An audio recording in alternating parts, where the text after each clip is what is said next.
قمة مباريات دوري 16 بلاي أوف، ريال مدريد يستقبل مانشستر سيتي في مباراة الإياب.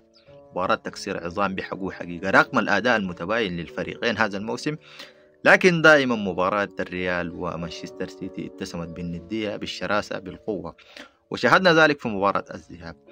الريال رغم العودة بنتيجة إيجابية من ملعب الاتحاد إلا أنه يحتاج تقديم مباراة كبيرة جدا حتى يستطيع التأهل على حساب مانشستر سيتي. فريال مدريد في السنوات الأخيرة دائما عودنا أنه الفريق عندما يكون تحت الضغط وغير مرشح وهو الطرف الأسوأ يحقق نتائج إيجابية. هذه المرة الأمر اختلف تماما، فريال مدريد هو الطرف الأفضل، هو الطرف المرشح، هو الطرف الذي عاد بنتيجة إيجابية.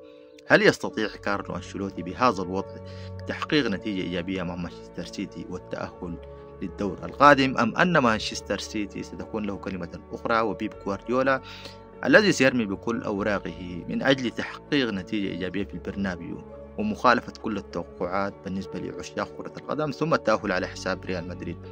مانشستر سيتي في آخر مباراة في الدوري حقق نتيجة إيجابية كبيرة جدا أمام نيوكاسل يونايتد وفاز ب4 أهداف، كما تألق النجم المصري المنضم حديثا للنادي عمر مرموش بتسجيله هاتريك.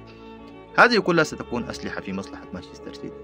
بينما الريال تعادل في آخر مباراة له في الدوري أمام أوساسونا، وهي مباراة وضعت الكثير من علامات الاستفهام أمام أداء ريال مدريد هذا الموسم.